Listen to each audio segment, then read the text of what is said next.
What's up, JC Kids Online? Welcome back to our second week of our series called Summer Vacation Celebration. If you don't know me, my name is Dave and I lead our JC Kids team. I'm so excited to have you with us here today. Before we get started with our lesson, I wanted to take you and show you today's super main point. Today's super main point is God's rewards are worth the wait.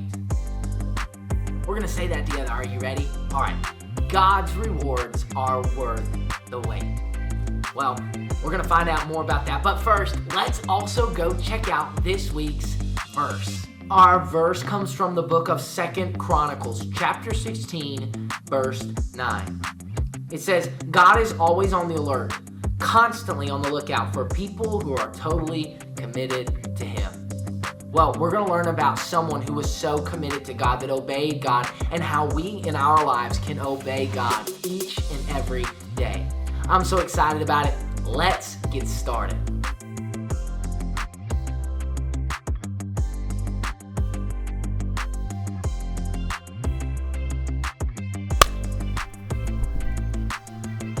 What's up, JC Kids Online? Welcome back to our second week of our summer vacation celebration. And today we're going to be celebrating one of my favorite things about summer.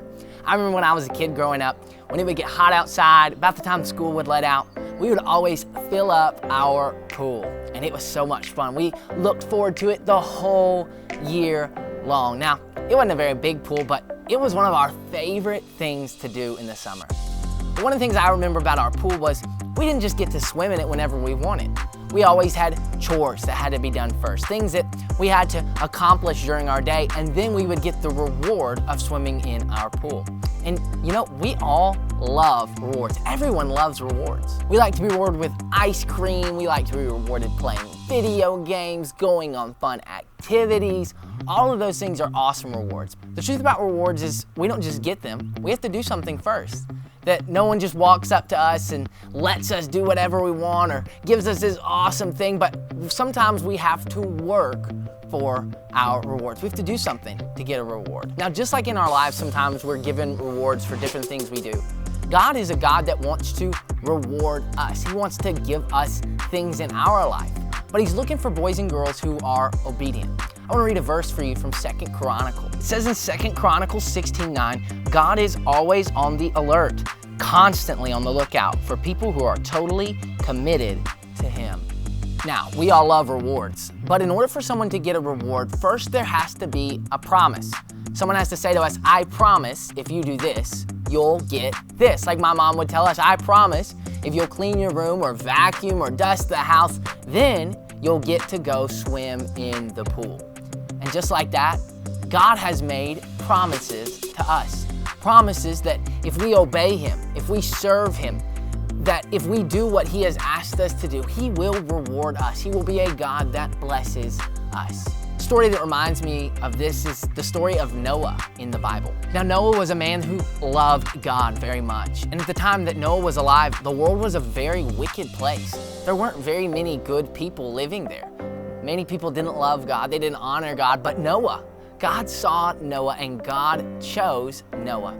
God asked Noah to build an ark for him, to build a giant boat that he was going to put all the animals of the world in, 2 of each and every kind. And Noah obeyed God. He did what God asked him to do, and so God rewarded Noah. The world was flooded. The entire world was covered in water, but Noah and his family, they were safe in the boat that God asked Noah to build. So as Noah was obedient, God rewarded his obedience. Now, God doesn't ask boys and girls today to build big, giant boats, but He does ask them to obey. He tells us in the Bible multiple times to obey our parents. He says that this obedience will give us a promise or a reward, that our life will be long on this earth, that we will be blessed. And God tells us to do this, and He's telling you and I that if we obey our parents, He will give us a reward. And in order to get that, we have to start with the right answer. Now, when God asked Noah to build an ark, Noah gave the right answer. He immediately got to work. He said, yes, sir, I'm going to build an ark because you've told me to do it.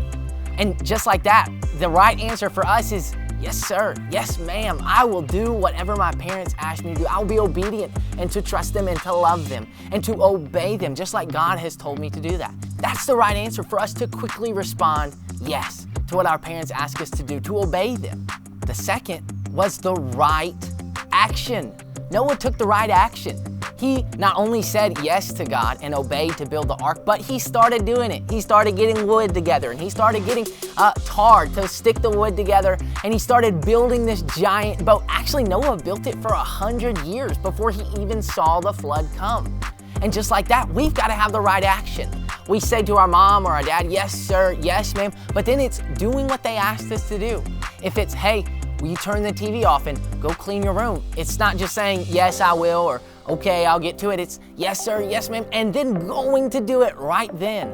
It's putting down the remote. It's not playing video games if they ask you to stop. It's to stop saying something to your brother or sister if that's what they tell you to do. It's not just saying the right words, but it is doing the right action. So Noah had the right words. He had the right action. And then he had the right attitude. So Noah, he could have had the right action. He could have the right words. He could have said the right thing. Yes, God, I'll do what you asked me to do. He could have said, yes, I will build this boat, and started to build it. But it wouldn't have been real obedience if for 120 years while Noah built it, he said, I can't believe I'm building this boat. I'm tired of doing it. I don't want to do it anymore. But Noah, he had the right attitude. Now, we could have the right action. We could say the right words and still have a wrong attitude. Sometimes maybe we're told to turn off the TV and go clean our room, and if we say, yes, okay, whatever, yeah, and we turn off the TV and we stomp to our room, I hate cleaning this room, I hate all these toys. But that's not true obedience. Because obedience doesn't just mean you say the right thing. It doesn't mean you just do the right thing, but it means you do it with the right attitude. And Noah had a great example of having the right attitude, the attitude that we should have in obedience. And when we have obedience, God will bless us. All the people around Noah thought he was crazy. They said, Noah, what are you doing? Why are you building a boat? He lived in the middle of the desert. There was no rain there. There was no water there. But Noah trusted God, and he kept having the right attitude. He kept saying the right words. He kept doing the right actions. He was obedient to God, and just like that, God rewarded, God blessed Noah. God did exactly what he said he would do. He spared Noah and his family from the flood. And just like that in our lives, when we're obedient, when we trust God, when we obey our parents, we say not only the right words, we do not only the right actions, but we do it with the right attitude. God will reward us, and God will remember us, and our lives will be better for it.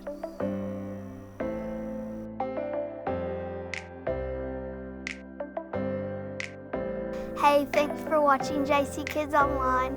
Before you go, check out our YouTube page. Also, check out the links in our description. First, we have a family discussion sheet.